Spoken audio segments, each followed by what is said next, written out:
Supreme കോടതിയാണ്. രാഷ്ട്രപതി തിരഞ്ഞെടുപ്പിലെ തർക്കങ്ങൾ പരിഹരിക്കുന്നത് ആരാണെന്ന് ചോദിച്ചാൽ സുപ്രീം കോടതിയാണ്. ഇനി രാഷ്ട്രപതിയുടെ ഭരണ കാലാവധി എന്ന് പറയുന്നത് 5 വർഷമാണ്. ഒരു വ്യക്തിക്ക് എത്ര പ്രാവശ്യം വേണമെങ്കിലും ഇന്ത്യൻ പ്രസിഡന്റ് സ്ഥാനം വഹിക്കാവുന്നതാണ്. രാഷ്ട്രപതിക്ക് സത്യവാചകം ചൊല്ലിക്കൊടുക്കുന്നത് ആരാണെന്ന് ചോദിച്ചാൽ സുപ്രീം കോടതി ചീഫ് ജസ്റ്റിസ് ആണ്. അപ്പോൾ രാഷ്ട്രപതി തിരഞ്ഞെടുപ്പിലെ തർക്കങ്ങൾ പരിഹരിക്കുന്ന സുപ്രീം കോടതിയാണ്. രാഷ്ട്രപതിയുടെ ഭരണ കാലാവധി 5 വർഷമാണ്. അതുപോലെ തന്നെ പ്രസിഡന്റ് സ്ഥാനം രാഷ്ട്രപതിക്ക് സത്യവാചകം ചൊല്ലിക്കൊടുക്കുന്നത് ആരാണെന്ന് ചോദിച്ചാൽ ആരാണ്?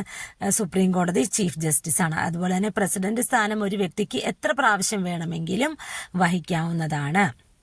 ഇനി എന്നാൽ രാഷ്ട്രപതി രാജിക്കത്ത് അത് സമർപ്പിക്കുന്നത് ഉപരാഷ്ട്രപതിയുടെ കയ്യിലാണ്. രാഷ്ട്രപതിയെ തൽസ്ഥാനത്ത് നിന്ന് നീക്കം ചെയ്യുന്നതിനുള്ള നടപടിക്രമം അറിയപ്പെടുന്ന പേരാണ് ഇംപീച്ച്മെന്റ്.